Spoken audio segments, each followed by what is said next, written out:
Hare Krishna, my Dandavat pranams to everybody. Hari Bal. So welcome to Sri Radha Kund, and we're still progressing towards Gopi Gita, but today is our final day, and we'll probably make it into Gopi Gita. That's our impression. That's our desire. But today is Sunday, and Sunday the 14th of April. So being Sunday here, it's packed with visitors from Delhi, etc.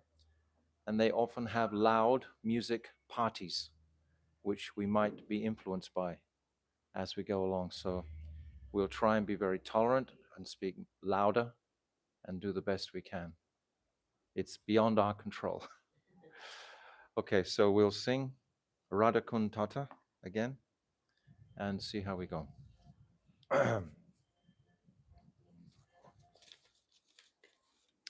Radha Kunda Tata Kunja Kutira Govardhana Parvata Yamuna Tira Radha Kunda Tata Kunja Kutira Govardhana Parvata Yamuna Tira Radha Kunda Tata Kunja Kutira Govardhana Parvata Yamuna Tira Radha Kunda Tata Kunja Kutira Govardhana Parvata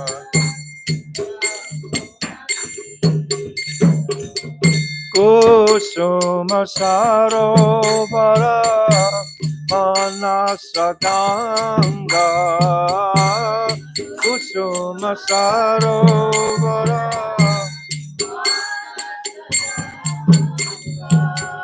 Galinda Nandini Vipola Taranga Galinda Nandini Vipola Paranga Vamsi Vata Gokula Dira Samira Vamsi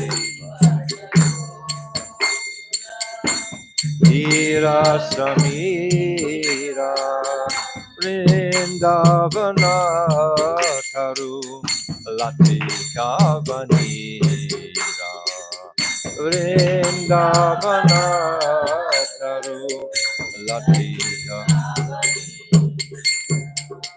Kagamriga Kula Malaya Batasa Kula Malaya Batasa Kagamriga Kula Malaya Batasa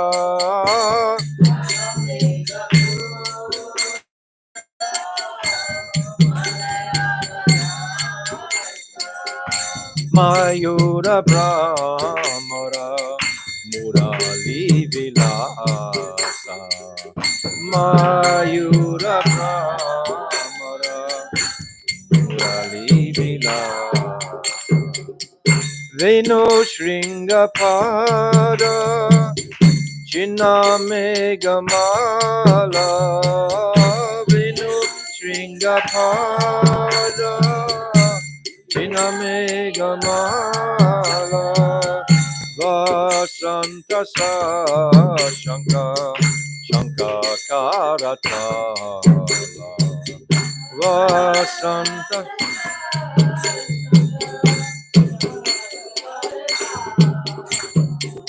Yoga la vilase Anukula Jani Yoga la vilase Anukula Jani Yugala Vilase Anukula Jani Vilase Anukula Jani Lila Vilasa Udipakamani Lila Vilasa Udipakamani Esha Bachodata Kahina Hijao Esha Bachodata Kahina Hijao Esa Bachodata Paranaharao Esa Bachodata Paranaharao Bhakti Vinoda Kahe Sunakana Bhakti Vinoda Kahe Sunakana Tu Audi Baka Hamara Parana Tu Audi Baka Tu Audi Baka Hamara Parana Radha Kunda Tata Kunja Kutira Govardhana Bharata Yamuna Tira Radha Kunda Tata Kunja Kutira Govardhana Bharata Jaya Radha Kunda Jaya Shyama Kunda Radha Kunda Jaya Shyama Kunda Radha Kunda Jaya Shyama Jaya Giri Govardhan Jaya Yamuna Devi Jaya Giri Govardhan Jaya Yamuna Devi Devi Jaya Hare Krishna, Hare Krishna, Krishna Krishna, Hare Hare, Hare Krishna, Hare Rama, Hare Rama, Rama Rama, Hare Hare.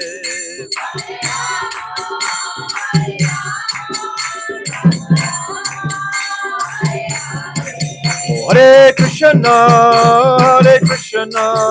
Krishna Krishna, Hare Hare, Hare Rama, Rama Rama, Hare Hare, Hare Krishna.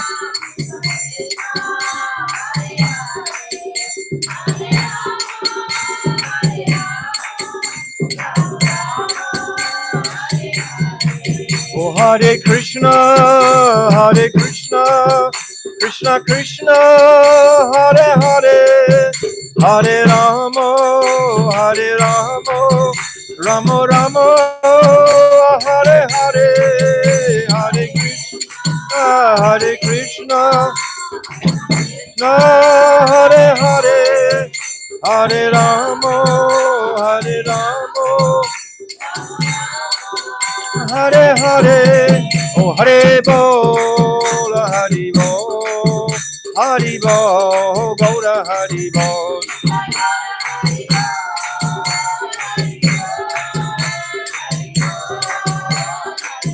Jaya Nityananda Rai, Jaya Nityananda Rai, Nityananda Rai, Jaya Nityananda Rai.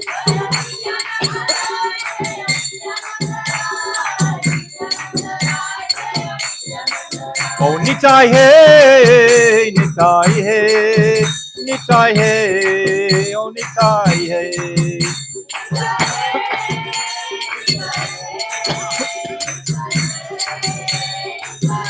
Jaya Sachi Nandan Jaya Gauda Hare Sachi Nandan Jaya Gauda Hare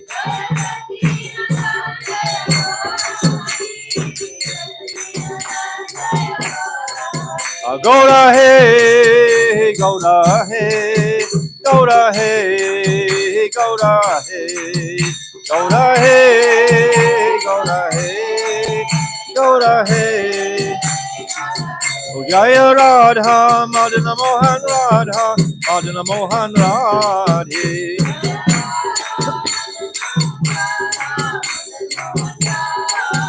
Jaya Radha Govinda Radha Govinda Radhe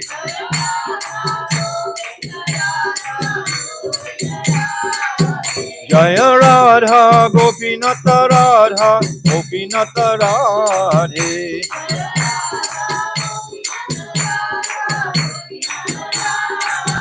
Jaya Radha Vinod Bihari Radha Vinod Bihari Radhe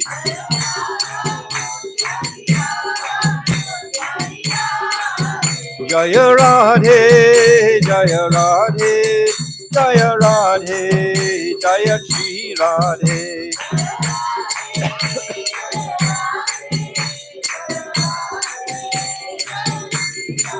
Oh Radhe Radhe Radhe Radhe Radhe Radhe Radhe Radhe Go Premanandi Jai Shishi Guru Garanga Ganhavika Giridhari Radha Madan Mohan Ju Ki Jai Radha Govinda Ju Ki Jai Radha Gopinath Ju Ki Radha Vino Bihari Ju Ki Jai Nityananda Rai Ki Jai Sachinandana Gaudahari Ki Jai Jai Nitya Lila Pravishta Om Asto Tarasara Shishimad Shila Bhakti Vedanta Narayan Goswami Maharaj Ki Jai Jai Nitya Lila Pravishta Om Asto Tarasara Shishimad Shila Bhakti Vedanta Swami Shila Prabhupada Ki Jai Jai Nitya Lila Pravishta Om Asto Tarasara Shishimad Shila Bhakti Pragyan Keshav Goswami Maharaj Ki Jai Jai Jagat Guru Nitya Lila Pravishta Om Asto Tarasara Shishimad Shila Bhakti Siddhanta Saraswati Goswami Prabhupada Ki Jai Jai Paramahamsa Mahabhagavat Shila Gaurikishodas Babaji Maharaj Ki Jai Jai Saptam Goswami Shila Satchidananda Bhakti Vinod Thakur Ki Jai Jai Vaishnav Sarvabhauma Jagannath Das Babaji Maharaj Ki Jai Jai Shila Baladevi Dibhushan Gaudi Varantacharya Ki Jai Jai Shila Vishnath Chakravarti Thakur Ki Jai Jai Narottam Srinivas Shyamananda Prabhu Traya Ki Jai Jai Shamananda Srinivas Narottam Ki Jai Jai Shila Krishna's Kaviraj Goswami Ki Jai Jai Shri Rup Sanatan Shibata Raghunath Shri Jiva Gopal Bhattadasa Raghunath Sad Goswami Prabhu's Ki Jai Jai Swarup Damodar Rai Ramananda Gauda Parsad Ki Jai Namacharya Shila Hardas Thakur Ki Jai Prem Sikahol Krishna Chaitanya Prabhu Nityananda Shri Advaita Gadadhar Shri Vasari Shri Gauda Bhakta Vrinda Ki Jai Shri Anta Dweep Mayapur Simanta Dweep Gautana Dweep Madhya Dweep Kola Dweep Ritudweep Janadweep Modan Dweep Rududweep Atmaka Navadweep Dham Ki Jai Bandiravan Baduravan Bailvan Lohavan Mahavan Madhuvan Talvan Kamudvan Bahulavan Brindavan Kadiavan Kamyavan Brajamandal Ki Jai Shishi Radha Krishna Gopa Gopi Go Govardhan Dwarasavad Matmika Shri Brajamandal Ki Jai Shri Radha Kun Shama Kun Bhakti Devi Tulsi Devi Ganga Devi Jamuna Devi Maharani Ki Jai Shri Jai Jai Dandavat Jai Hare Krishna Dandavat Pranams Hari Bol Jai Dandavat Hari Bol Shri Jagannath Baladev Subhadra Sudarshan Chakra Ki Jai, Ketra Mandal Ki Jai, Sarva Vignas Vinasakari Shina Shingadev Bhagavan Ki Jai, Bhakta Prava Shri Prahlad Maharaj Ki Jai, Gopishwa Mahadev Ki Jai, Chari Dham Ki Jai, Chari Sampradaya Ki Jai, Chari Acharya Ki Jai, Akara Mataraj Shri Chaitanya Mat Ki Jai, Shri Keshav Ji Gaudiya Mat Ki Jai, Shri Grantaraj Srimad Bhagavatam Ki Jai, Harinam Sankirtan Ki Jai, Anantakota Vaishnava Vrinda Ki Jai, Samagata Bhakta Vrinda Ki Jai, Gauda Premanande, Hari Hari Bol. Om Magina Timirandasya Gyananjala Shalakaya Chakshu Unmilitam Jena Tasmai Shri Guruve Namaha Guruve Gaurachandraya Radhikaya Tadalaye Krishnaya Krishna Bhaktaya Tadabhaktaya Namo Namaha Priya Swarupe Daita Swarupe Prema Swarupe Sahajabirupe Nijana Rupe Prabhuve Kurupe Tatana Rupe Swavilasa Rupe Anapita Chirim Chirat Kurunavartino Kalo Samarapaitam Unnata Ujvala Rasam Swabhakti Shriyam Hari Purata Sundarata Tikatam Vasadipita Sada Hridare Kandare Spuratu Vasachinandanaha Yam Prabhajantamanapetyam Apeti Krityam Dvaipaino Viraha Katara Ajuhava Putre Titam Mayatayo Tarava Vinirustam Sarvabhutam Hridim Munimanatosmi Bhaktya Vihina Aparada Lakshay Shiptascha Karmadita Rangamadye Kripa Maitvam Sharanam Prapana Brinde Namaste Charanara Vindam Bhajami Radham Aravinda Netram Smarami Radham Madhurashmitasyam Vadami Radham Karuna Varadram Tato Mamanasti Katina Kapi Tavaivasmi Najivami Tvaivina Iti Vignaya Radhe Tvam Nayamam Charanantikam. I'm first of all offering millions and millions of Dandavat pranams unto the lotus feet of my beloved Gurudev, Nitya Lila Pravishta Om Asto Tarasara Shishimat Srila Bhaktivedanta Narayan Goswami Maharaj. And I'm offering the same again millions and millions of times unto the lotus feet of our beloved Nitya Lila Pravishta Om Asto Tarasara Shishimat Srila Bhaktivedanta Swami Srila Prabhupada and all our esteemed Guru Varga. I'm offering my Dandavat pranams and unto all the Vaishnav and Vaishnavi devotees of the Lord, my Dandavat pranams to all of you. Vancha kalpa tarubhyascha, kripa sindhavyevacha, patitanam pavanebhyo Vaishnave namo namaha.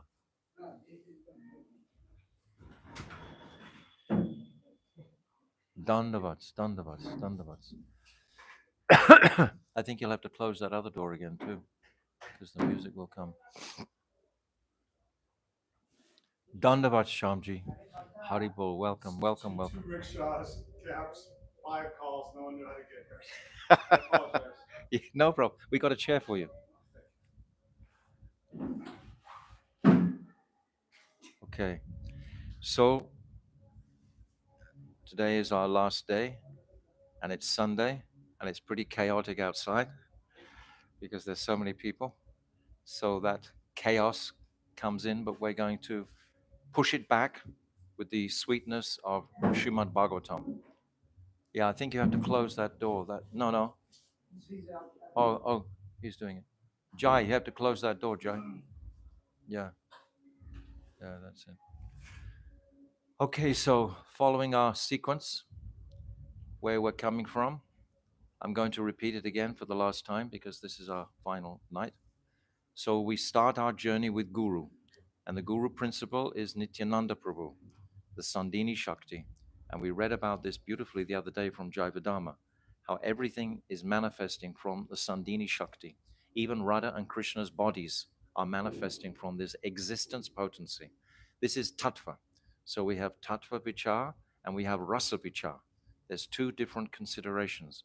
When we're thinking of Rasa Vichar, then Sri Radhika is in control. When we're thinking of Tattva Vichar, Aham Sadhavasya Prabhavo Mataharsa Brahmavartante, Krishna is the supreme controller.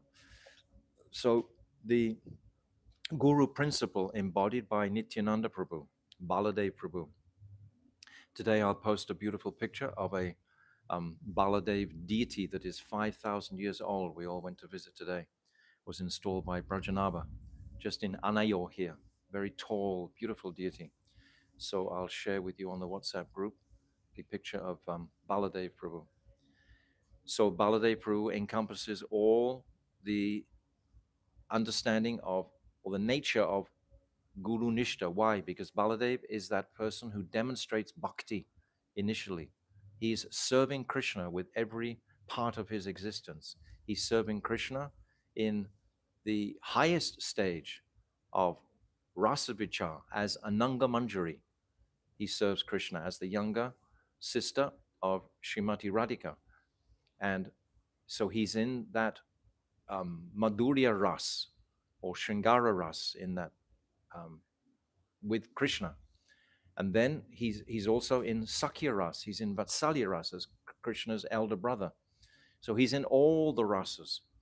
And then he manifests from the Chatuvyuha, the two Chatuvyuhas, the Mul Sankarshan and the Mahasankarshan, manifesting as Lord Narayan, and then coming through the Purusha avatars, etc., and all the worlds. And at the very bottom of all the planetary systems, there's an Antashesh. So where isn't Nityananda? He's everywhere.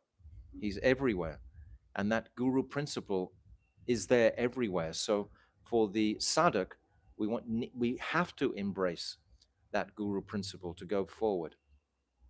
So on our journey to the Gopi Gita, we've come through from the first verse of the Bhagavatam, and I've explained uh, every evening how Mahaprabhu, he bases all of his truths on the platform of Srimad Bhagavatam. Everything is based on this is the principal foundation of all our truths, because Krishna is speaking directly to Lord Brahma in the second canto, in the Chatushloki. So everything is given directly from Krishna. So that's what the Bhagavatam embodies. And as I've said many times, Krishna's footprint is on every page, and Radhika is there in every letter. So to embrace this Srimad Bhagavatam is to embrace the entirety of our um, perception of bhakti. And we gave those 5 explanations of the meaning of satyam, truth, parama, what is the highest truth to meditate on? Satyam parama dimahi. What is the highest truth to meditate on? And ultimately, that is Bhakti Devi herself. Bhakti, coming from the jiva to Krishna, this devotional service is the highest place of consciousness that we can possibly reach.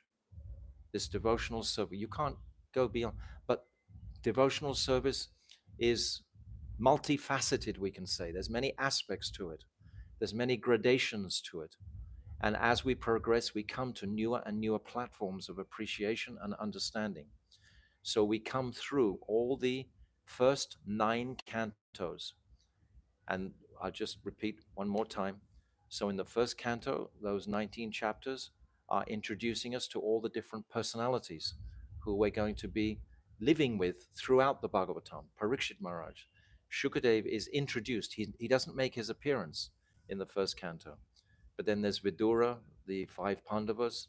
Krishna himself is manifesting in the beginning. Narad Rishi is there in the beginning. So all these personalities make their appearance, so to speak, on the stage of the first canto, setting the stage for the rest of our journey towards the 10th canto. Bhagavatam is a journey towards the 10th canto. If we just get engrossed in a single canto separately without the consideration of the prayojan, which is the beautiful smiling face of Krishna, then it's like performing sadhan bhakti without focusing on bhav bhakti. We have to be focusing on always going to the 10th canto. So then we come in the second canto, is Shukadev Goswami making his appearance in 10 chapters. Very sublime. And the Chatushloki is there also. Then we come into the third canto, which is the conversation between Maitreya and Vidura.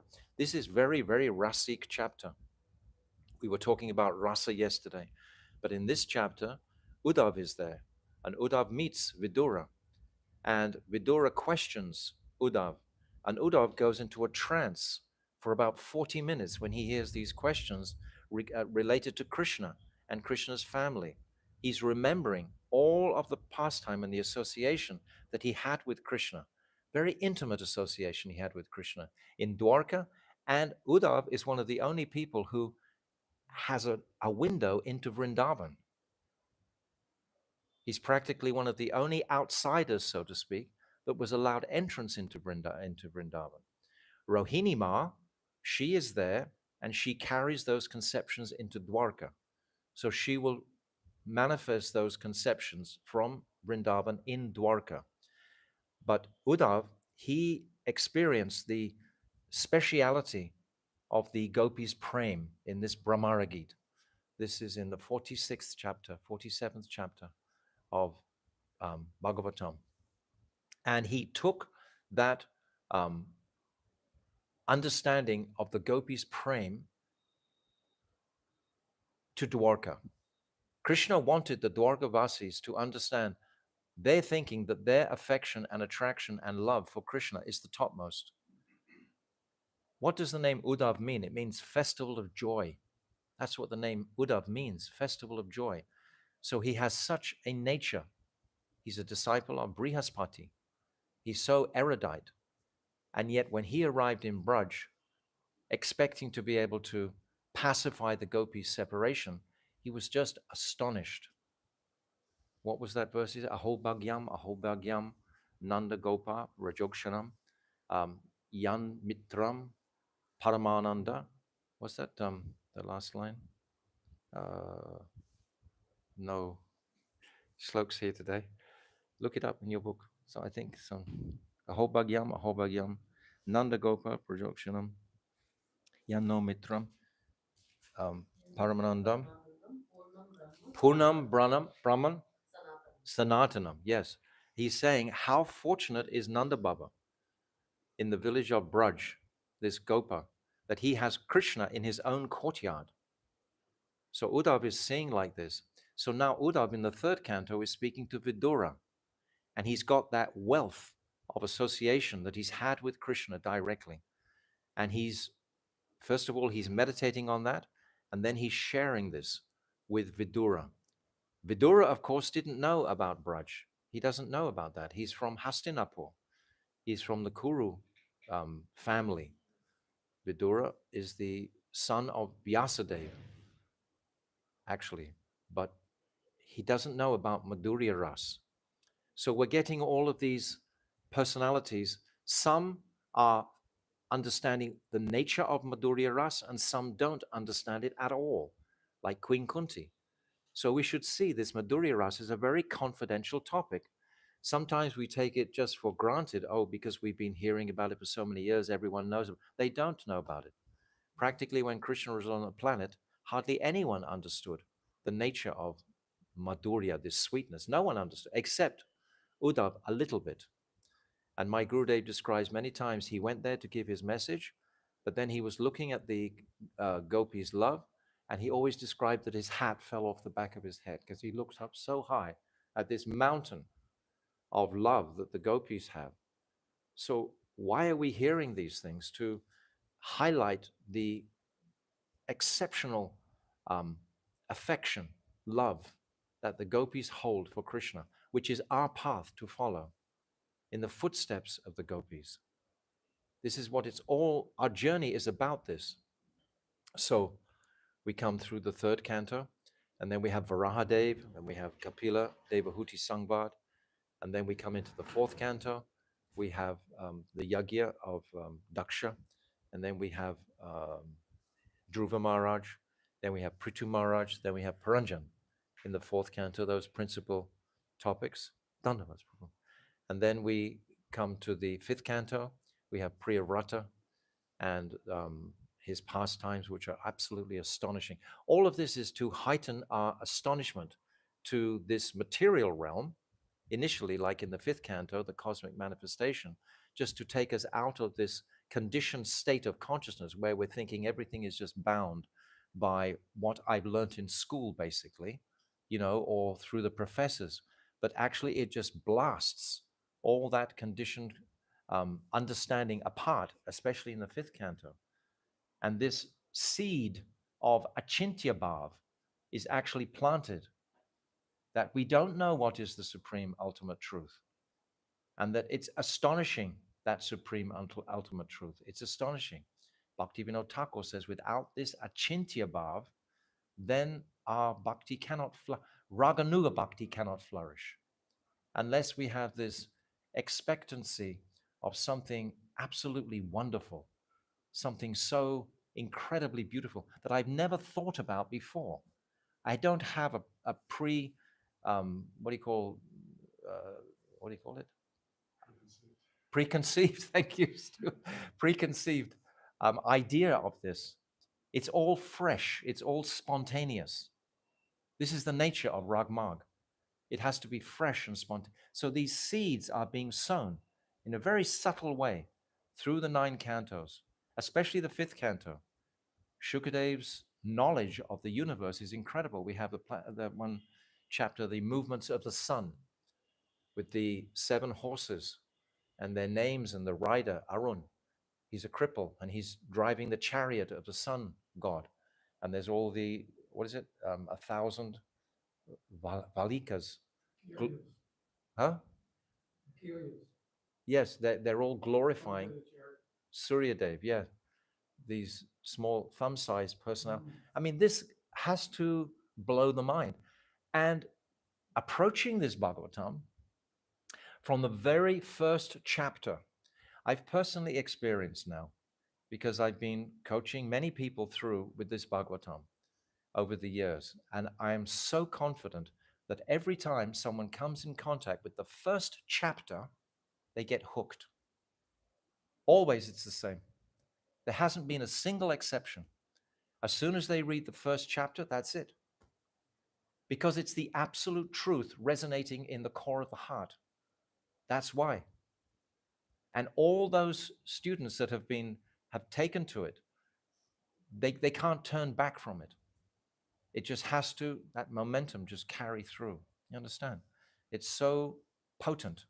So from the fifth canto, which is filled with extraordinary phenomena, and then we come to the sixth canto of Ajamil, of, I missed out. I was thinking today, I didn't mention that 5 times in the second and third cantos, the Vishvarup manifestation is explained, which is very significant. Why does Sukadeva Goswami take so much emphasis on the Vishvarup form?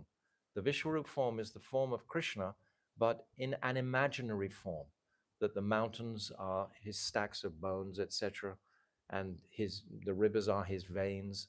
And it's not the truthful, but it's to try to see Krishna in this world.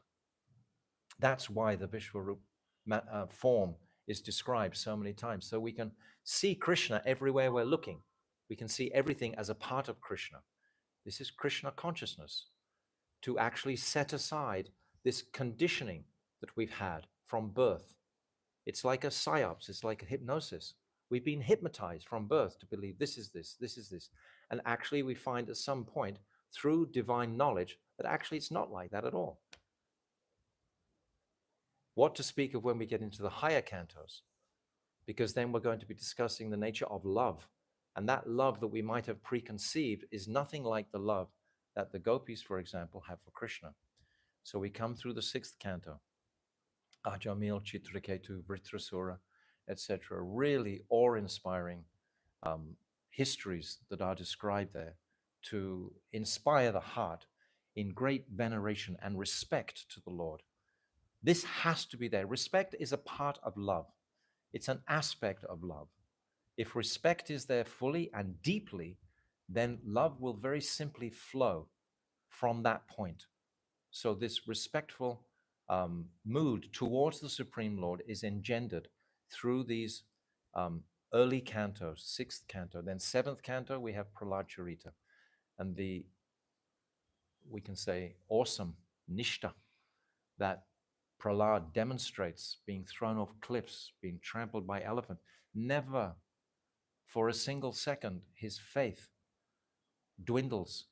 Prahlad isn't thinking, oh, my Lord will save me. That's not what he's thinking. He's thinking, I have no fear, because if I'm to be trampled to death, then Krishna will be there after death. It's not like he's thinking, well, I'll throw him off a cliff, but Krishna will catch me necessarily. He knows that everything is being arranged by, if Krishna, Rake Krishna Mareke, Mare Krishna Rakeke. If Krishna wants to kill me, he'll kill me. And if he doesn't, he won't. But he's not thinking some sort of materially motivated idea that Krishna will look after my body. Don't think like that. It's higher than that. His love and affection for the Lord. Because in the pastime of the seventh canto, Prahlad, sometimes it's described that he's just chuckling, he's laughing, right? Sometimes he's crying. And then sometimes it's described that Krishna seems to go away from his vision and he becomes very unhappy. But so beautiful descriptions of Prahlad. Again, this is bringing the sadhak to this rock solid place of shraddha, this paramatic shraddha, this faith. Faith is not a static quality, it's something that has to grow. You have faith now, and at the end of the class, the faith should be higher. And tomorrow, the faith should be increased again. This means this is real faith, because everything should be giving us inspiration for deepening this shraddha in the Lord. All these different descriptions. So then we come into the 8th canto, the beautiful description of Gajendra and Bali Maharaj and the churning of the milk ocean, which is again phenomenal. I mean, can we imagine churning a milk ocean?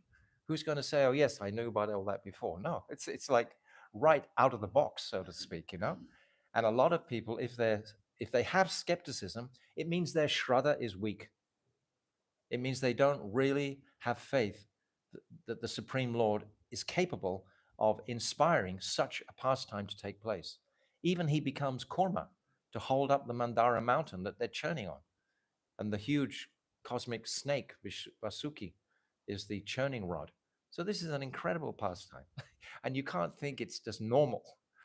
You know, it's complete. So what is Shukadev training us? He's training us to come out of the box of this conditioned vision, this almost like two-dimensional vision that we walk around here in the conditioned world, right? Isn't it? He's elevating our physically, he's elevating our consciousness. Then we come into the 9th canto. Oh, 8th canto is Bali Maharaj also at the end. 9th canto is many histories. And Parashuram is there, Durvasa, Ambarish, Ramchandra, whose appearance day is in a few days' time. And all of these histories are there and dynasties are there in the 9th canto, preparing us all for the 10th canto. So all of this has been an experience to qualify us for the 10th canto. The acharyas all recommend that you shouldn't just walk into the 10th canto. You won't actually get the same resonation or the same resonance as you will when you've done the other 9 cantos carefully. When you've absorbed the first 9 cantos, then you become qualified to really respect the 10th canto, because then when we come into the 10th canto, it's all Madhurya. And Madhurya can appear to be very, very familiar. And unless we're in knowledge that this actually is the Supreme Lord, even though he doesn't know he's the Supreme Lord himself, but this still is the Supreme Lord, so that fund of respect must be there all the way through. Otherwise, it can turn into like imitation. I've met people who try to talk very familiarly about Krishna, about if it's some sort of lightweight thing. This is, you can tell they're not getting it. They haven't gone deep enough sufficiently. So we come through the Mathura pastimes in the first 5 chapters. Then we come to Krishna's Balya Leela, Kumara Leela, Mother Yashoda, looking into Mother Yashoda's mouth, seeing the whole universe, and Mother Yashoda's Vatsalya Bhav. This is a great stepping stone to actually start to appreciate rasa. This Vatsalya Bhav is heart melting. This relationship between Mother Yashoda and Krishna is just staggering. So sweet. It'll melt the heart. And then we come through further to Krishna meeting with the gopis in Kaliya Hrada, this pastime we described the other day. Why is he dancing in such a heroic way on the hoods of this serpent? To demonstrate to the gopis, to show, hey, look at me. Can you dance? Or I will dance with you like this, very soon. The gopis' hearts are trembling. Krishna, he's reciprocating there. It begins here. And then it moves through forward. And we come to the curtain of the rainy season, this chapter 20, we've described many times, which is a glorious chapter to actually dive into, because we see the splendor of Vrindavan revealed to us, the backdrop. Again, this full weight of Madhurya. And we have appreciated now what is the contrast to this Madhurya, is this Aishwarya Gyan from Dwarka, from Mathura, etc. So now we're appreciating much more significantly this Madhurya. And then we have the Venugita. And now Shukadev Goswami is coming to a whole nother level after the rainy season in this 21st chapter of Venugita, where the gopis in their bewildered state, who have nothing except attraction and the deepest rag, anurag for Krishna, are thinking that the cows have more love for Krishna than I do. The demigoddesses, they have more love for Krishna. The deer, they have more love for Krishna. The cows, they have more love for. They're seeing in this rishya, it's called, this jealous mood, which is a sanchari bhav that becomes inspired through their attraction to Krishna. So we're becoming familiar with another sort of context or another aspect of love, which is called rasa tattva. We're coming into this world of rasa tattva. And rasa tattva we described from Jayavadama yesterday.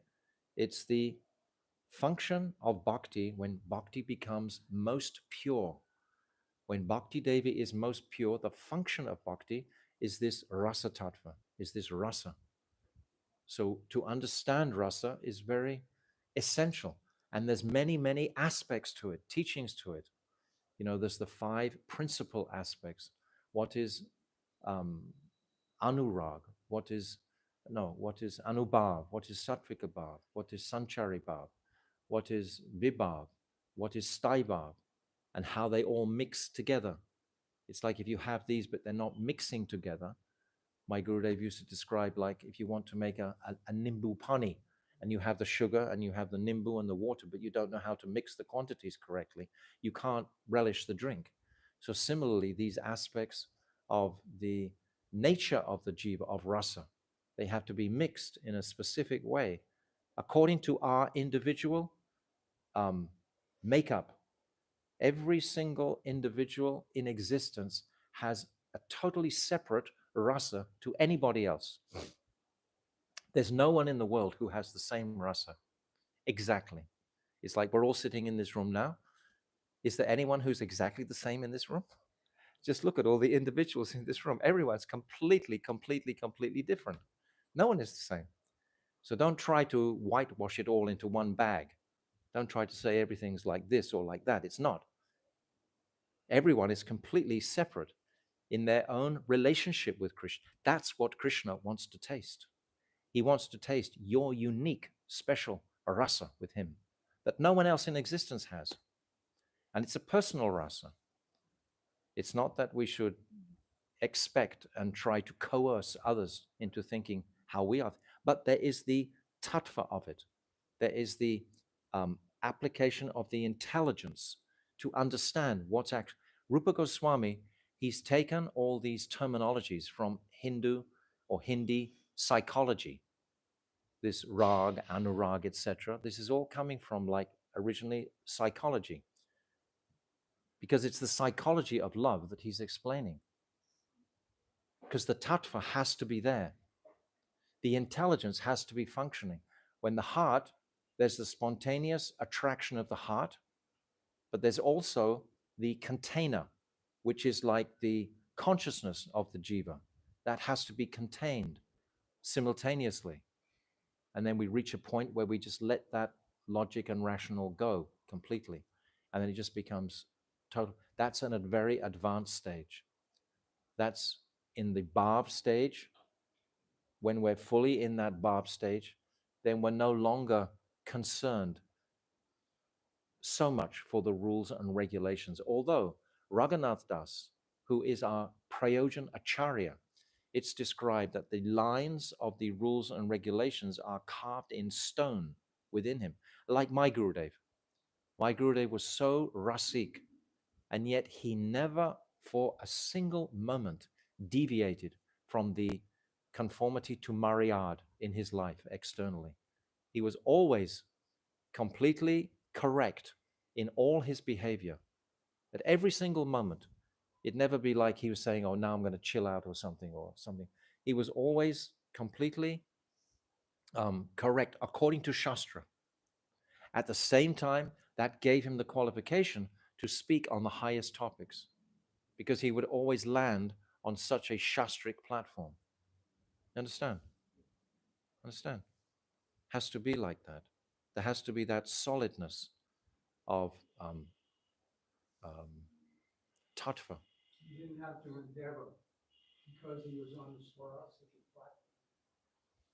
Spontaneously, things were evolving in his brain. But prior to that, his nature absorbed what is Sanatan Dham from the very beginning.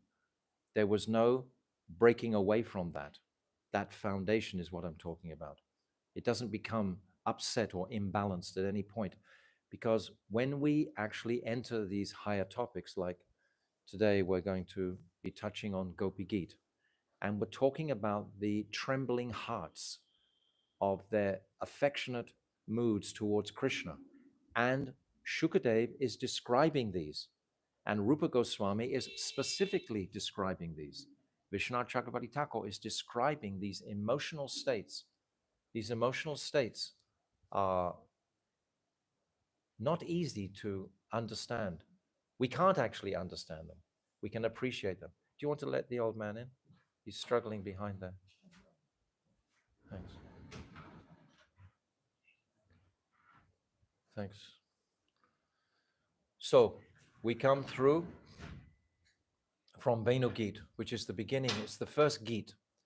And as I explained before, this all the Gitas are moods of separation. So this separation in Venu Gita is Purvarag, this mood of anticipation. And then we come to the Ras Lila. We've got the Krishna stealing the clothes of the young gopis. And then we have the Brahman Patnis, the wives of the Brahmanas, Yagya Patnis. And then we have Giriraj Govardhan being lifted.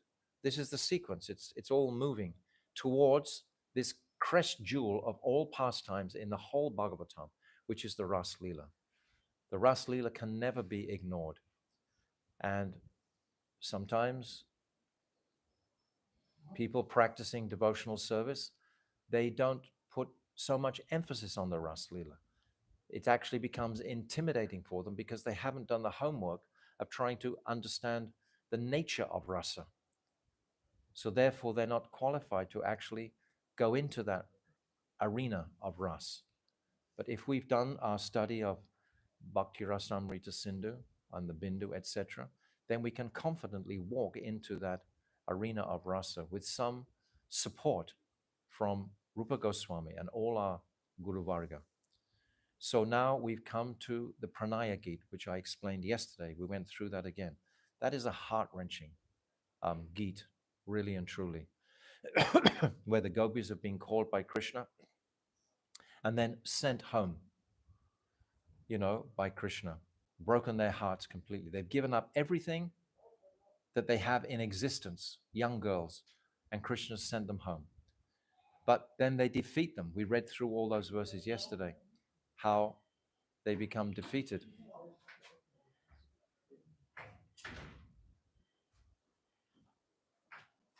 Okay. Having trouble with the door here. So,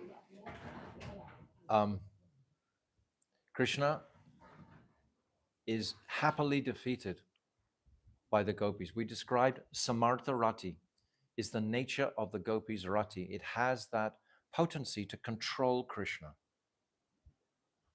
This is their nature, to control Krishna, Samartha Rati. And the other Rati, Samanjasa Rati, it cannot, in Dwarka, cannot control Krishna. So we've already described this.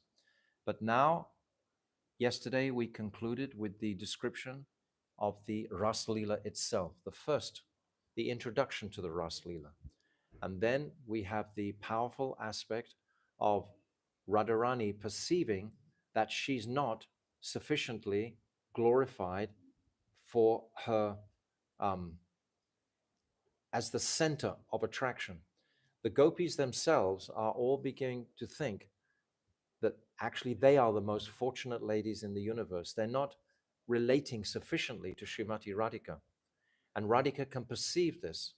And therefore, it's bringing the ras down to some degree because they've developed some pride, this shobhagya, it's described, the gopis. And Krishna wants to relieve them of that pride. So he wants to inspire Sri Radhika to leave the ras. It's quite a complex situation, actually, because Radhika is also knowing that all the gopis are in their own camps. These four types of gopis: Swapaksh, Vipaksh, Surit, and Tatashta. These four camps, they're quite different. So they all have to be unified to reach the highest pitch of relish for Krishna. So this whole pastime that's going to unfold now, that I'm going to describe briefly, is bringing it to this purification. So Radhika leaves, and I described yesterday how Krishna follows. He walks like an elephant against the ocean of prem from all the other gopis, and then he follows her to Shringaravat. He decorates her, he pacifies her man, because Radhika has become in man, because she's seeing that she's not being properly acknowledged. And we described yesterday how all these sakis, they're all manifesting from her. They're all her kaya vyuha, these gopis that are manifesting. These gopis are called, by the way, they're sambhog ichamayi. That means they have the qualification to actually embrace Krishna, all of them. They have that staibhav to embrace Krishna, this sambhog ichamayi, in contrast to the manjaris, who are called tatbhav ichamayi. They are not focusing on Krishna, they are focusing on serving Sri Radhika. So all of these topics are there, and how can we understand them? We can't understand them, but we can hear them regularly. And by the power of the Hare Krishna mantra, by the power of Guru, by the power of our Guru Varga, eventually these truths will become a reality in our heart. The first qualification for bhajan is patience. Srila Bhaktisiddhanta Saraswati says. The first is patience. This is going to take some time. It's not just immediately you're going to suddenly be, oh yes, appreciating this, the moods of the manjaris, etc. So, Krishna has pacified Sri Radhika at Shringaravat, and then they begin to walk through the beautiful Vrindavan forest. And at one point, they're picking flowers, etc. And Krishna at one point asks Radhika, does she want to keep walking in the forest, or does she want to go to a flower bed and rest? And the interesting point that the acharyas bring out here is that Krishna has been the submissive person in the relationship. He's been in that dakshin mood. And Radhika has been in the Swadhina Bhartika mood, that controlling mood. But now all of a sudden, Radhika is saying, well, I don't mind. You can take me to a bed or you can keep on. So now suddenly the moods have come the same. So it's described by the acharyas, when the moods are the same like this, there's no real ras. There's no real waves because they both become the same. So this is when Krishna decides to leave. But it's not only this reason, because meanwhile, the other billions of gopis have been hunting like a band of mad women in the extremity of their separation from Krishna. Try to appreciate the gopis. They were feeling on the very topmost level of all states of consciousness, we can say, in relishing dancing with Krishna. They were at the highest pitch. And then suddenly Krishna left, bang, like that. Why did they left? Yes. Then they don't know why he left. They don't know why he left. And Krishna hears them coming. Yes. And then they search through the forest and they're asking the trees in their madness. They're asking the deer, can you show us where is Krishna? They're asking all the creatures of the forest. They have become Divyan Mad, it's called. This is showing us the extremity of their affection for Krishna, their love. This is all about love, nothing else. It's about love. And they are, yes, these two sides of love, meeting and separation, like the two banks of a river. The separation has to be there to heighten the meeting. If there's not separation, then the meeting is very flat. The meeting can't be at the most exalted stage. So Krishna can hear Radhika's mind, and she's wondering at one point, where are all my sakis? I am so attached to my sakis. Where is Vishaka, Lalita, Champakalata? Where are they? I am here all alone with Krishna, and they must be feeling so much separation. This is suddenly pinching in Radhika's heart. Krishna is aware of that. So all these things are happening simultaneously. So then Krishna, he knows that if the gopis who are frantically searching for Krishna come upon them both together, then they're going to become something envious. No, they'll actually point to Krishna. Yes, she's the culprit, more or less. But if he leaves Radhika alone, suddenly he knows already the extremity that she will go into in a separation mood. There's a beautiful verse. Hey Nata Ramana Preshta, Kwasi Kwasi Mahapuja, Dasyaste Kripimaya Me, Saki Darshaya Sanindim. This is Radharani. She's crying out because Krishna decides to, he says to Radharani, oh, just sit on my shoulder and I'll carry you. I understand you're tired. So Radharani goes to sit on Krishna's shoulder, and then suddenly Krishna disappears. So Radharani berates herself. Why was I so proud wanting to sit on my beloved's shoulder? She's feeling all of these remorseful conditions of consciousness. We can relate to this, you know? And this is all in the area of the deepest form of love. Yes, yes, moving. And then Krishna disappears. Krishna actually goes to, was it Imlital? And this is the first time that Krishna is exhibiting a beautiful golden form because he's so immersed in thoughts of Radhika. Krishna is so amazing that he can churn. First of all, in the Balya Lila, he was churning their hearts with Dambanda Lila and things like this, all these different pastimes, churning the hearts, churning the hearts. And now he's really, really churning the hearts of the poor gopis. He's just really bringing them to the extremity. He's bringing them even beyond madness. You know, they're already gone divyan mad, you know. But then the gopis, they follow Radhika's footprints. And the Swapaksh, that's Radhika's camp, they can recognize, oh, this is Radhika's footprints. How wonderful. Radhika is with Krishna. What's that verse? Anaya Radino Nunam, Bhagavan Hare Ishvara, Yan no Vihaya Govinda, Yan Priti Yam Anayat Raha. Who is this? This is the only time that Shukadeva Goswami kind of indicates Radhika in the Bhagavatam, this one verse in this chapter that I'm talking about. So all, huh? Yes, when Krishna's reaching up to get flowers, they just see they're reading the story in the ground in front of them, and then they come across Radhika, and the height of her separation just dwarfs them. They were feeling they were going to give up their lives from separation, but when they see the separation in Radhika, then they realize the greatness of Radhika.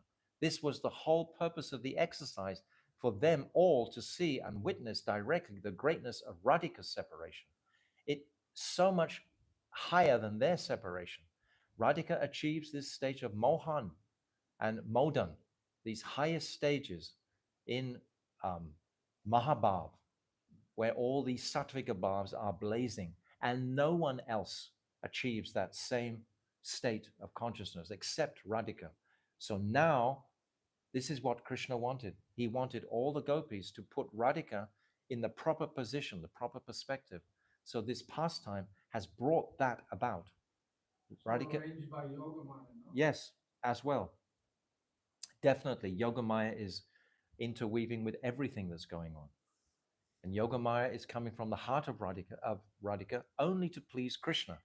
So everything has been arranged so beautifully, all in the realm of love, deeper love, and then deeper love again, then deeper love again, then deeper love again. The more we read it, the more we hear it, the more we examine it, the more we taste it, then the more connected we're going to be to the real, pure spiritual experience of Madhurya, which is only connecting in love. When we come to our Jivadharma in chapter 16, It's described the nature of the spiritual world is only about love. Every single resident in the spiritual world, whether you're a dasya ras or a sakya ras or vatsalya ras, it's only about the love in those rasas. But the highest love is that of the gopis in this Madhurya. So they find Sri Radhika, and the height of her separation is so extreme. And then together they console Radhika. Even Chandravali. At this point, Chandravali is described, she's weeping in empathy to Sri Radhika's separation mood. Chandravali, her greatest rival, now she has submitted to the greatness of Radhika. This is very important. So now they are all on the same page, so to speak. They're all putting Radhika in the center. Now something very extraordinary happens. Now they know that Krishna must be close by, but they don't want to drag Krishna into the forest. So they start to perform their first Sankirtan, calling Krishna's names. They come to a beautiful sandy beach in the Jamuna, by the Jamuna, so clean and all prepared by Purnamasi Devi, by Yogamaya, fully. And then they begin their beautiful Gopi Gita. Huh? They're soulful and cheap. Yeah. So what? Yes. Song. Yes. Now they begin. Jayati te dikam janmana braja shrayata indira shashvadatrahi daita drishyatam dekshutavakas dvaiti dasavas tvam vichinvate. Our friend Sham Sundar here, he plays this very beautifully regularly, but he didn't bring his piano with him today. But he plays it beautifully. But this is the Gopi Gita. So I want to congratulate you all for being so patient in the last 9 days, walking through the Bhagavatam. We have actually reached the Gopi Gita now. Finally, we have actually come to the Gopi Gita. And I wanted to read the beginning of my Gurudev's commentary on the Gopi Gita, because again, we have to stay on track. We can't just be carried away. We need to understand the nature of these verses and the extraordinary dynamics within each of these verses, because it's described by my Gurudev that there are two currents flowing in each. The gopis are all singing this together. And I've often wondered, and maybe someone can answer me, how do they all know this Gopi Gita? Because they're all singing it together. Where did they learn this? Is it just self-manifesting from their hearts? Sham Sundar, what do you think? I think so, yeah. Coming from their heart, all simultaneously. Yeah, right. These incredible. But the thing that strikes me is the very last verse of it. The rhythm is just a teeny tiny bit different. It Yes. has like one little syllable This- in each line. Yatte sujata Yeah, charanam yeah. buruham That's what always saneshu. blows me away on that. Whoa, That's the where'd that come culmination. from? That verse is the culmination. Mhm. Just to short circuit for a moment, that final verse, when the gopis' only concern is that Krishna's feet are going to be pricked by the thorns. And this hurts the gopi. Their sensitivity is so extreme. This is going to hurt the gopis' hearts, that Krishna should be walking in the forest, carelessly, not worrying. They don't know that Bhumi Devi, Prithvi, has put her tongue out, and Krishna is actually walking on the tongue of Mother Earth, and she has cleared all the thorns, etc. So there's nothing there. But the gopis, in their love, again, this shows that they're only thinking of Krishna. Now we have to come in our own bhajan to this same state of consciousness where we can just be focusing on Krishna's pleasure and leave this idea for liberation or anything in this material world whatsoever. This all has to be completely purified. Nothing, nothing, nothing. This is the stage of when we reach asakti. Even that stage of asakti, when that attraction becomes so profound. This is before the stage of bhav even. But in the stage of bhav, then there's no more thought for our material identity at all. In fact, we don't even know whether we have a material identity or not. That means reputation, fame, adoration, distinction, all of these things. These are very significant, deep, and the gopis themselves, they demonstrate they've given up that up from the very beginning when they first ran to the forest. And even giving that up, Krishna rejected them straight away because they were holding on to some shyness. They weren't opening their hearts fully to him. So Krishna had to brilliantly somehow break that casing and allow that pure sprout to come out. So then we come into this Gopi Gita and these beautiful verses. Principally, these first 18 verses are like couplets, and just the actual sound vibration of these verses are sufficient to transform the consciousness. It's so powerful. It's so powerful. What to speak of if we start to have some deeper insight and appreciation into the intricate meanings and significance of these verses. So our Guru Varga has described all of these very beautifully. My Gurudev has taken from Jiva Goswami, from Srila Vishwanath Chakravarti Thakur, and he's compiled very beautifully all of the verses and put his own understanding from his assimilation of these personalities into his own commentary. So I beg you all, I'm going to put the audio book onto the WhatsApp thread when this class is finished. If you listen to this audio book, then it'll carry us into the relationships between the gopis and Krishna. It'll just deepen our appreciation. I'll read a little bit from the very beginning just to get an idea. I'm just going to read a little bit from verse 1 because actually our time is already over. So, the translation of this first verse, the gopis say, O most beloved, because of your birth in this land of Braj, the entire area has become more glorious than Vaikuntha and other planets. It is for this reason that Lakshmi, the goddess of beauty and wealth, eternally decorates it with her presence. O beloved, in this blissful land of Braj, it is only we gopis who are not happy. We maintained our lives solely by, for your sake, having extremely, being extremely anguished in separation from you, and are wandering from forest to forest in search of you. Therefore, please appear before our eyes. Every verse is trying to invoke Krishna's presence. This is what they want. They are dying. They are dying in such exactly like a fish taken out of water. Their pain of separation is demonstrated in these verses. It's so profound. And then my Gurudev, he starts to speak. He says, Srila Vishwanath Chakravarti Thakur begins his commentary on Gopi Gita by offering prayers unto the lotus feet of Srila Sanatana Goswami, Srila Sridhar Swami, and all the self-realized acharyas in our displic succession, from whom he has received his transcendental moods. He also prays to Sri Chaitanya Mahaprabhu, who is Sri Krishna himself, covered by the mood and luster of Srimati Radhika. So straight away, like we have been every single day when we meet, we've been discussing, first thing is Guru Tattva. That's the first thing that we've mentioned every single Nityananda Prabhu. We start from that pivotal point, that platform, and then we go on. So the acharyas are demonstrating this with great respect. That must be there.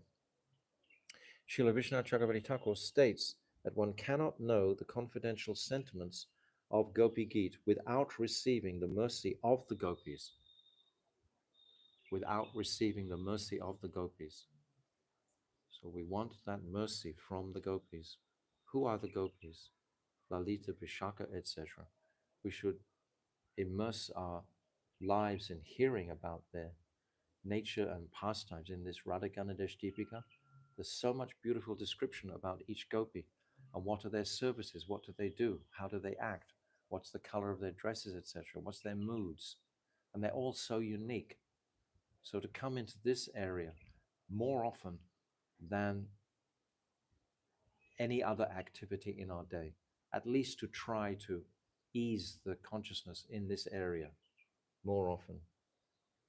He therefore prays to Srila Rupa Goswami, Srila Jiva Goswami, Srila Krishnadas Kaviraj Goswami, Srila Narottam Das Thakur, and all other acharyas first in their forms as sadhaks, and then in their siddha forms, their perfected forms as gopis. But they're not actually gopis. They're all manjaris.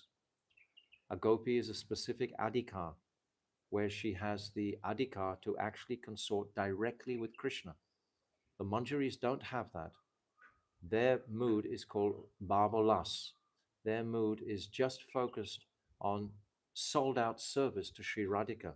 This is the mood that Sachinandan Gaurahari is bestowing on the jivas in this age of Kali, not Gopi Prem. It's Manjari Prem. That is the mood. That's the gift of Mahaprabhu. I can remember when I first heard about the gopis dancing in the Rasa Leela 40 years ago. I was saying, yes, I want to be like a gopi. But to be like a gopi, there must be that person that you're receiving that mood from, that lobha, that greed from. It must be coming from that. But all of our Guru Varga are all um, giving Manjari Bhav. This is what Mahaprabhu, this is even higher, actually, when we really get into the intricacies. So this is all just the beginning. What I'm just touching on a few hints that actually we have in store for us to move through for the rest of our lives. However many years we have left in these bodies will not be sufficient to fully absorb all of this tattva sufficiently.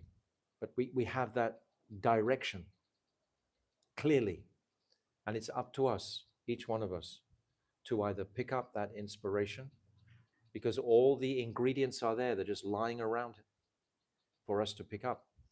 It's always our choice. Do I want to pick up the material consideration or do I want to pick up the spiritual consideration?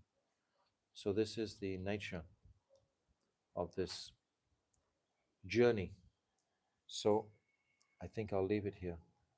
We've come a little bit. I know that I've just touched in hints on all of these things. I haven't actually dived in. And I didn't intend to dive in also from the very beginning. I wanted to dive into Srimad Bhagavatam in the beginning because that's our platform. And if we go in that route, then later on we can come into the more esoteric route. If we start just speaking about Ras Tattva, Ras Kata, it's going to be like no one's got their feet on the ground basically, unless they are well versed in these topics already. So personally, I've deliberately chosen to try to remain in the entirety. See the Bhagavatam in its entirety. We haven't even gone into the 11th canto or 12th canto. Those are extraordinary cantos also. So make the Bhagavatam our life and soul, and the reward of that will be to enter the Ras Leela as Manjaris. The Manjaris are there during the Ras Leela looking for seva to Sri Radhika. This is the highest pinnacle of devotion that Mahaprabhu is bestowing on us in this age of Kali. Do we deserve it? How amazing. The most fallen age, and yet we've got the highest state of consciousness just being offered to us. It's phenomenal. It's like our right. Huh? It's like our right. We have Somehow or other, we've earned through our previous births to come to this place. Somehow or other. We shouldn't be thinking, I'm so inferior, I'm so fallen. How can I possibly understand something like this? My Gurudev used to say at the end of Kartik time, he said, don't think you don't have any bhakti. If you don't have any bhakti, what sort of guru am I? If no bhakti has arisen, what sort of, that means I'm not giving you any bhakti? So don't be too down playing ourselves. I know in the Western world it's quite common. We call it low self. This is a mental deficiency. It's not a reality. We should consider if I've come to the camp of Chaitanya Mahaprabhu, that's because of my previous past karmas in life, my Gada sanskars. The Gada sanskars in the Jayavadama are described in chapter 28 at the end, by the way. We should look at those also. There's prachana, ancient sanskars, and there's adunika, there's sanskars we've just recently incurred now. So all of this consideration must be there to give us this confidence, because there's this beautiful verse, Shraddha, Vishvasa. Yes, yes. This Vishvasa means confidence. When your faith is very, very deep, you have the confidence to enter into these areas, to try to appreciate the deepest form of love that the gopis have for Krishna. We are serving that love. That love is not for us, it's for us to serve that love in the form of service to Sri Radhika directly. This Bhavola Staiva. So I just mentioned a few things, but we'll move in another time. Said that everyone that came to ISKCON and came to him was in Madhura's Manjari Bhav. Everyone. He said everyone. So we think we're not qualified. We are qualified. That's why we came to Mahaprabhu's line. That's why we came to Gurudev. That's why we came to Prabhupada, because they're all distributing it. He's saying that every one of us, my Gurudev has said, I have to say it because it didn't hear, every one of us is qualified. That's why we've come to the camp of Chaitanya Mahaprabhu. So none of us are unqualified because we've come to Mahaprabhu. But now we're at the camp of Mahaprabhu. Now what are we going to do? Now we have to take courage. We have to find that enthusiasm to move. Yes, that utsaha, to move along the trail and not to be hopeless, not to be intimidated by the material energy at any time. Just because many other people may not be going on the same trail, it doesn't mean we should actually leave this focus, this vision, this focus. We've got it, so stay on it. Srila Gurudev ki jai, Gopi Gita ki jai, Srimad Bhagavatam ki jai, Ananta Kota Vaishnava Vrinda ki jai, Gaur Premanande, Hari Hari Bol.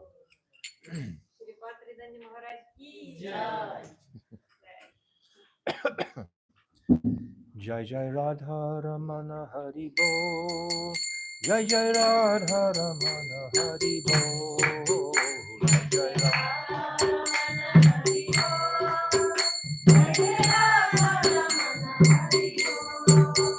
Jai Jai Radha Ramana Hari Bol, Jai Jai Radha Ramana Hari Bol, Jai Jai Radha Ramana Hari Bol,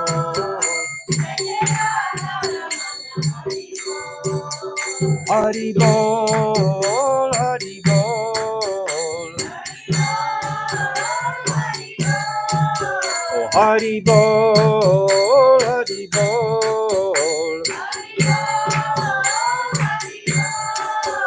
Hari Bol, Hari Bol,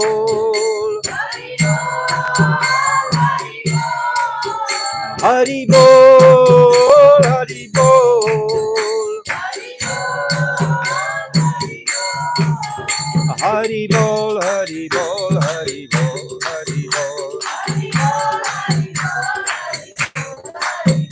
Hari Bol, Hari Bol, Hari Bol, Hari Bol.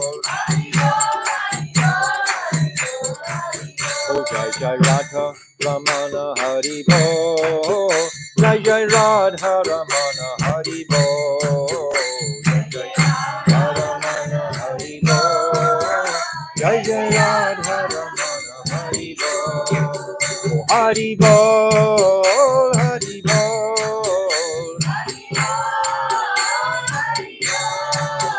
Hari Bol,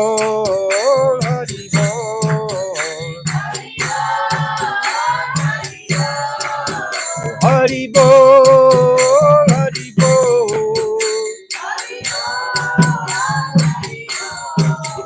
Hari Bol, Hari Bol, Hari Bol, Hari Bol, Hari Bol, Hari Bol, Hari Bol, Hari Bol, Hari Bol. Hare Krishna, Hare Krishna, Krishna Krishna, Hare Hare, Krishna Hari Bol. Hare Rama, Hare Ramo, Ramo Ramo Hare Hare, Hare Ramo Hare.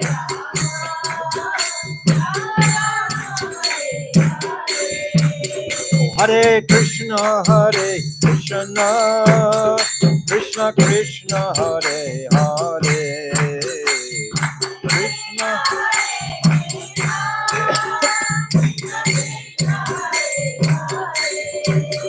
Hare Rama, Hare Rama, Rama Rama, Hare Hare.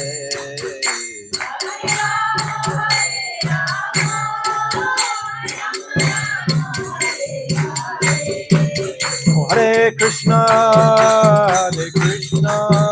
Krishna Krishna, Hare Hare, Hare Rama, Hare Rama, Rama Rama, Hare Hare.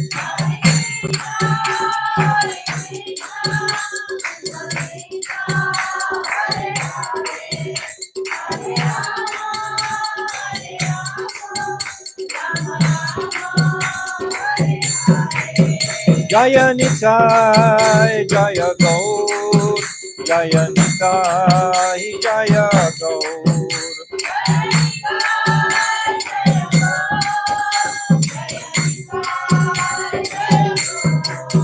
Jaya Radha, Govinda Radha, Govinda Radhe.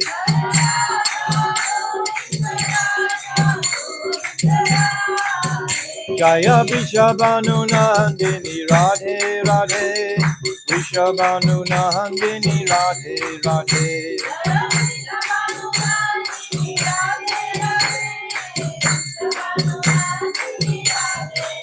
Oh Radhe, Radhe, Radhe, Radhe, Radhe.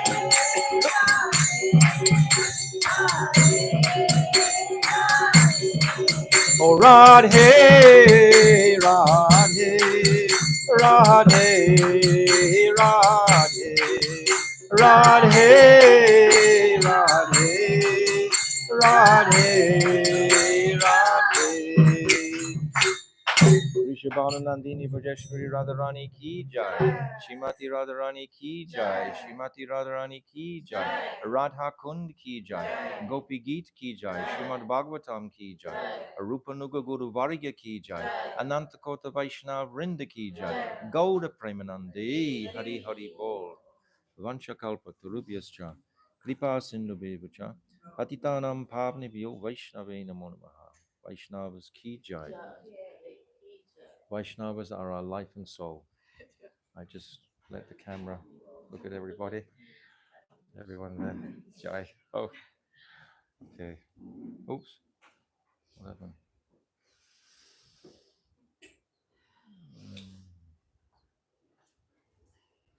Hey.